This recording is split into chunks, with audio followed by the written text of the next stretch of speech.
Good morning student. आज हम युवक भारती 12वीं कक्षा दूसरा पाठ सीखने वाले हैं, जिसका नाम निराला भाई है। उसके जो लेखिका है उनका नाम महादेवी वर्मा है। निराला भाई इस पाठ की जो लेखिका है उनका नाम महादेवी वर्मा है। तो चलिए उनका परिचय देख लेते हैं। महादेवी वर्मा यह हिंदी साहित्य के सर्वश्रेष्ठ कवियों में से एक माने जाते हैं। उनका जन्म 26 मार्च 1907 को उत्तर प्रदेश के फर्रुखाबाद में हुआ था। जिस दिन महादेवी वर्मा का जन्म हुआ था उस दिन होली का दिन था। यह एक प्रतिभाशाली कवयित्री में रह चुकी है। इनका जो महादेवी वर्मा यह नाम है उनके दादाजी ने दिया था, क्योंकि उनके पहले परिवार में कोई पुत्री का जन्म नहीं हुआ था। इसलिए उनके दादाजी ने उन्हें महादेवी यह नाम रखा था। जो नामकरण उनके दादाजी ने जो किया था, उनके बाद सूर्यकांत त्रिपाठी, जिनको निराला जी भी कहते हैं, इन्होंने भी महादेवी वर्मा का नामकरण किया था। वो था आधुनिक मीरा। आधुनिक मीरा यह नाम महादेवी वर्मा को निराला जी ने दिया था। निराला जी यह महादेवी वर्मा के माने हुए भाई थे। आधुनिक मीरा यह नाम क्यों दिया था? क्योंकि उनके काव्य में जिस तरह से करुण भाव नजर आता है, उसे देखकर ही उन्हें यह नाम संबोधित किया था। महादेवी वर्मा जी ने एमए किया था। संस्कृत में उन्होंने एमए पूर्ण किया था। उसके बाद उन्होंने अपनी पढ़ाई भी पूरी की थी। महिला विद्यापीठ की प्राध्यापिका भी वह रह चुकी है। चांद पत्रिका से हमेशा वो जुड़ी रही, पत्रिका इन द सन मैगजीन। पशु पक्षियों से भी उनको बहुत लगाव था। शायद इसीलिए उनकी संवेदनशीलता या इमोशंस के कारण ही उनको आधुनिक मीरा कहा जाता है। महादेवी वर्मा की प्रमुख कृतियां देख लेते हैं। निहार, रश्मि, नीरजा, दीपशिखा, सांध्य गीत, यामा, यह कविता संग्रह उन्होंने लिखे हैं। अतीत के जलचित्र, स्मृति की रेखाएं, मेरा परिवार, यह रेखा चित्र उन्होंने लिखे हैं। श्रृंखला की कड़ियाँ, साहित्यकार की आस्था, यह निबंध उन्होंने लिखे हुए हैं। तथा यह जो पाठ है यह एक संस्मरण है। उन्होंने एक संस्मरण लिखा था। वो जो संस्मरण है उस विधा को हम इस पाठ में पढ़ेंगे कि संस्मरण क्या होता है। यह संस्मरण यानी किसी का स्मरण करना, यानी लेखक जो स्वयं देखता है, उसने जो स्वाभाविक रूप से समझा है, जो उसे वो लिखता है, उसे कहते हैं संस्मरण। अपनी स्मृति के आधार पर स्मरण यानी याद, जो अपनी स्मृतियाँ है, अपनी यादों में जो कुछ घटना है या उस घटना का चित्रण है, तो हम उसे कहते हैं संस्मरण। या फिर किसी व्यक्ति के संबंध में उस व्यक्ति से संबंधित जो लेख लिखे जाते हैं या फिर ग्रंथ लिखे जाते हैं, उसे संस्मरण साहित्य कहते हैं। महादेवी वर्मा जी ने कई सारे संस्मरण साहित्य लिखे हैं। अतीत का जलचित्र, आज हम निराला जी संस्मरण पढ़ने जा रहे हैं। इससे आपको पता चलेगा कि संस्मरण किस तरह से लिखे जाते हैं। अब हम सूर्यकांत त्रिपाठी मतलब निराला जी के बारे में पाठ में जो लिखा है, इसलिए पहले हम निराला जी के बारे में जानना हमें ज़रूरी है। उनका जन्म 11 फरवरी 1876 में मेदिनीपुर में हुआ था। उनकी माँ ने निराला जी के जन्म के दौरान ही उनका नाम सूरज कुमार रखा था, लेकिन आगे चलकर उनका नाम बदलकर सूर्यकांत रखा गया और इस तरह से वे सूर्यकांत त्रिपाठी हुए और निराला पदनाम उन्होंने अपनाया। जो अपनी हाई स्कूल की पढ़ाई पूरी कर चुके थे, उसके बाद उन्होंने बंगला, हिंदी, संस्कृत में भी पढ़ाई की या इस भाषा का भी उन्होंने अध्ययन किया। निराला जी का जीवन बड़ा ही संघर्षपूर्ण रहा। पूर्ण जीवन भर आर्थिक समस्या से उनको उलझना पड़ा था। ऐसा नहीं कि उनके पास पैसे नहीं मिलते थे। पुरस्कृत में मतलब अवार्ड मिलने के दौरान उनको जो पैसे के रूप में अवार्ड या पुरस्कार मिलते थे, उस पैसे से जो मिलते थे, हमेशा उन पैसों से वो दूसरों की सहायता करते थे। उन्होंने अपने लिए कभी कुछ नहीं किया। उनका स्वभाव था, जबकि जिंदगी में उनको सिर्फ व्यथा के अलावा कुछ भी नहीं मिला था। अब हम उनके जीवन के बारे में जान लेते हैं। 2 साल की उम्र में ही उनके माताजी की मृत्यु हुई थी। माताजी की मृत्यु के बाद उनके पिताजी का स्वभाव बहुत ही ज्यादा कठोर हो गया था। वो शासन प्रिय भी थे। 15 वर्ष की आयु में उनका विवाह हुआ था मनोरमा देवी से। कुछ सालों बाद उनकी पत्नी की भी मृत्यु हो गई। उनका एक बेटा और एक बेटी थी। उनकी पत्नी तुलसीदास की दोहों पर गाती थी। निराला जी जब बांग्ला भाषा में लिखते थे, तभी वो उस समय वो बांग्ला भाषा में लिखते थे, लेकिन उनकी पत्नी के कहने पर उन्होंने निराला जी ने हिंदी में लिखना शुरू किया और अंत तक हिंदी में ही लिखते गए। तो चलिए पाठ शुरू कर लेते हैं। एक युग बीत जाने पर भी मेरी स्मृति से एक घटा भरी अश्रुमुखी सावनी पूर्णिमा की रेखाएं नहीं मिट सकी है। उन रेखाओं के उजले रंग न जाने किस व्यथा से गीले हैं कि अब तक सूख भी नहीं पाए। उड़ना तो दूर की बात है। यहाँ पर इसका मतलब महादेवी वर्मा ये कह रही है कि निराला जी के बारे में महादेवी वर्मा ने ये संस्मरण लिखा है। ये कहती है कि जो भी कुछ यादें हैं, जो उनके बारे में घटना है, जो मेरी जिंदगी में आज तक मेरी जिंदगी से अलग नहीं हो पाए, ये सब महादेवी वर्मा कह रही है।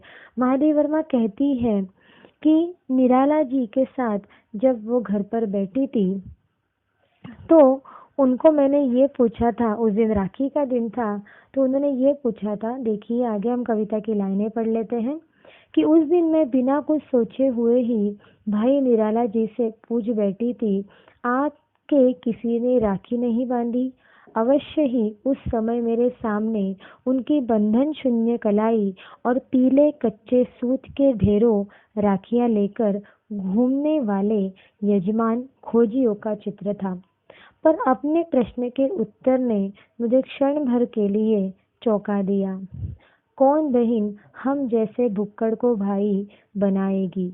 मैं उत्तर देने वाले के एकाकी जीवन की व्यथा थी या चुनौती, यह कहना कठिन है, पर जान पड़ता है कि किसी अव्यक्त चुनौती के आभास ने ही मुझे उस हाथ के अभिषेक की प्रेरणा दी, जिसमें दिव्य वर्ण गंध मधु वाले गीत सुमनों से भारती की अर्चना भी की है और बर्तन भी मांजने, पानी भरने जैसी कठिन श्रम साधना से उत्पन्न श्वेत बिंदुओं से मिट्टी का श्रृंगार भी किया है। इसका मतलब ये है कि एक बार ऐसा हुआ था कि महादेवी वर्मा जी के यहाँ पर निराला जी आए हुए थे, वो घर पर बैठे हुए थे। उस दिन राखी का दिन था। उनकी सूनी कलाई को देखकर महादेवी वर्मा ने पूछा कि आपको किसी ने राखी नहीं बांधी? तो उस वक्त निराला जी ने जिस तरह से मुझे चौंका ही दिया, महादेवी वर्मा को चौंका ही दिया, उन्होंने ये जवाब दिया कि कौन बहन मुझ जैसे भाई को राखी बांधेगी। तो उस वक्त महादेवी वर्मा को कुछ समझ में नहीं आया। उन्होंने यह उत्तर दिया कि उनको ये समझ में नहीं आया कि उन्होंने ये उत्तर क्यों दिया।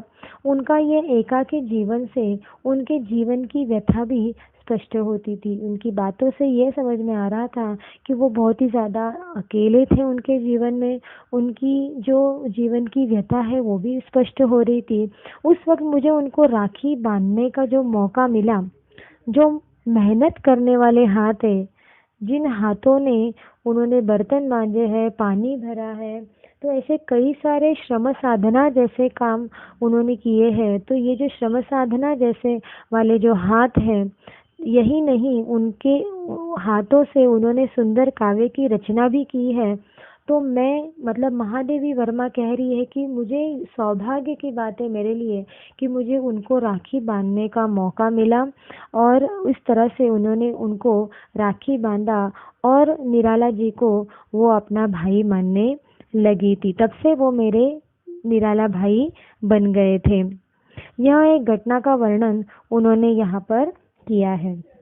आगे कुछ पंक्तियों को पढ़ लेते हैं कि दिन रात के पगों से वर्षों की सीमा पार करने वाले अतीत ने आग के अक्षरों में आंसू के रंग भर भर कर ऐसी अनेक चित्रकथाएं आंक डाली है जितनी इस महान कवि और असाधारण मानव के जीवन की मार्मिक झांकी मिल सकती है।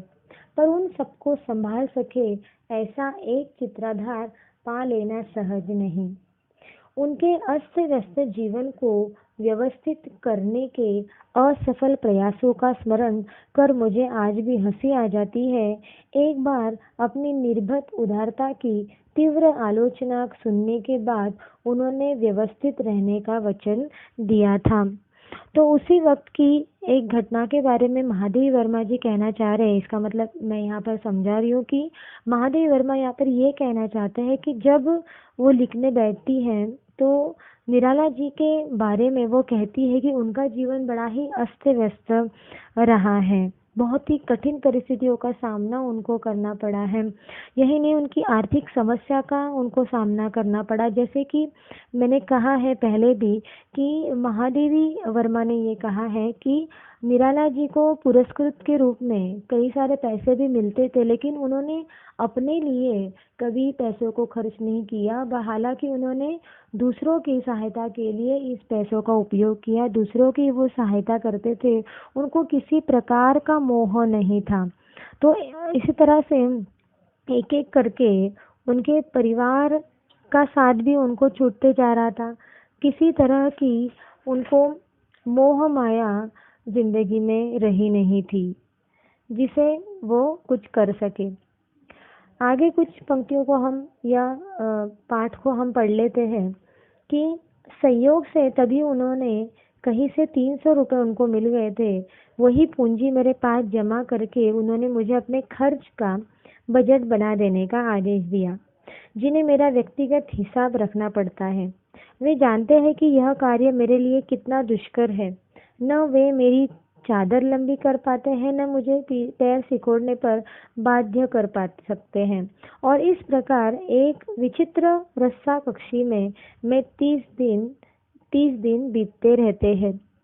तो इसका मतलब ये है कि एक दिन की बात यहाँ पर महादेवी वर्मा कहती है कि वही उनकी ज़िंदगी की ज़रूरत थी, जिसलिए इसलिए जो वो कुछ पैसे उनको मिलते थे वो जो है वो मेरे पास लाकर देते थे। एक दिन की बात यहाँ पर महादेवी वर्मा कह रही है कि एक दिन उनको कहीं से 300 रुपये मिले थे और उन्होंने वो 300 रुपये लाकर महादेवी वर्मा को दिए थे और उनको ये कहा था कि मेरी जमा पूंजी जो है, जो मेरे पास जमा करने के लिए उन्होंने दी थी, और उन्हें उसका खर्चा या बजट मुझे जो है वो निकालने के लिए दिया था, कि उनकी अस्त व्यस्त जिंदगी को व्यवस्थित करने का काम जो है वो मेरे हाथों में आ गया था।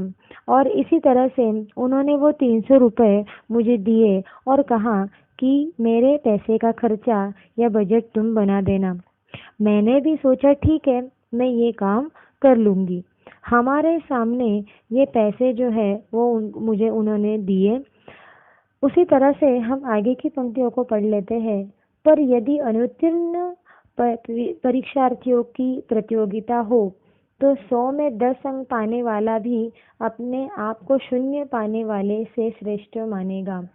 तो आगे अस्तु नमक से लेकर नापित तक और चप्पल से लेकर मकान के किराए तक का जो भी अनुमान पत्र मैंने बनाया, वह जब निराला जी को पसंद आ गया, तब पहली बार मुझे अपने अर्थशास्त्र के ज्ञान पर गर्व हुआ था।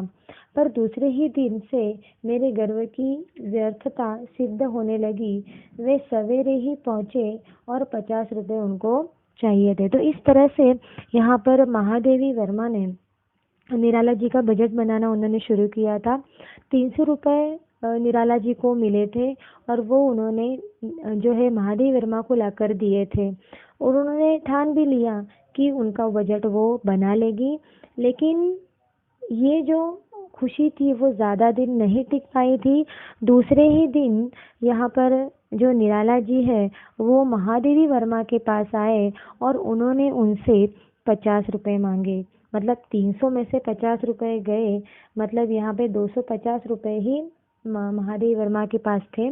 तो वो 50 रुपये किस लिए मांगे थे? तो अपने लिए नहीं मांगे थे, किसी विद्यार्थी का परीक्षा शुल्क जमा करना है, अन्यथा वो परीक्षा में नहीं बैठ सकेगा। संध्या होते होते किसी साहित्यिक मित्र को 60 रुपये देने की आवश्यकता पड़ गई। तो इस तरह से जो 300 रुपये उन्होंने महादेवी वर्मा को दिए थे, उसमें से 50 रुपये उन्होंने पहले लिए कि एक गरीब विद्यार्थी की फीस भरनी थी और वो फीस के लिए उन्होंने 50 रुपये लिए। फिर शाम तक उन्होंने और 60 रुपये मांगे। उनके जो फ्रेंड थे, उनके जो मित्र थे, उस मित्र को 60 रुपये की आवश्यकता पड़ गई थी, इसलिए उन्होंने वापस से महादेवी वर्मा से 60 रुपये मांगे। दूसरे दिन लखनऊ के किसी तांगे वाले की माँ को 40 रुपये का मनी ऑर्डर करना था और इसलिए उन्होंने महादेवी वर्मा से 40 रुपये मांगे। उसके बाद उसके दोपहर को किसी दिवंगत मित्र, मतलब उनका बहुत ही क्लोज फ्रेंड जो था, एक मित्र जो था, जिसके भतीजे के विवाह के लिए 100 रुपये देना अनिवार्य हो गया था। तो सारांश यह है कि तीसरे दिन उनका जमा किया हुआ रुपया समाप्त हो गया था और तब उनके व्यवस्थापक के नाते यह दान खाता मेरे हिस्से आ पड़ा था। तो इस तरह से जो 300 रुपये उन्होंने जो महादेवी वर्मा को दिए थे, वो सारे एक एक करके जो है वो खर्च हो गए थे और अपने लिए बिल्कुल भी उन्होंने खर्च नहीं किए थे, बल्कि ये पैसे उन्होंने दूसरों के लिए जो है वो खर्च कर लिए थे। तो इस तरह से उन्होंने ये जो पैसे हैं वो खर्च किए और इस तरह से महादेवी वर्मा यहाँ पर बिल्कुल भी हार गई थी इस चीज़ को लेकर कि मैं अभी इनका बजट जो है वो कभी नहीं बना पाऊंगी, क्योंकि उन्होंने बनाना जब शुरू किया तो एक पैसे लेकर उन्होंने ये पैसे सब खर्च किए थे। तो ये बहुत ही मुश्किल काम था महादेवी वर्मा के लिए। तो इस तरह से आगे की कुछ पंक्तियों को हम पढ़ लेते थे। एक सप्ताह में मैंने समझ लिया कि यदि ऐसे ऑर्डरदानी को न रोका जाए तो यह मुझे भी अपनी स्थिति में पहुंचा कर दम लेंगे। तब से फिर कभी उनका बजट बनाने का दुस्साहस मैंने कभी नहीं किया था। तो इस तरह से उन्होंने अपनी जो भी जमा पूंजी है वो दूसरों के लिए खर्च की थी, अपने लिए वो बिल्कुल भी खर्च नहीं करते थे। और इस तरह से महादेवी वर्मा ने ठान लिया कि मैं कभी भी जो निराला जी का बजट जो है वो कभी भी बनाने का दुस्साहस, या मैं कभी भी उनका बजट नहीं बना सकती। Thank you.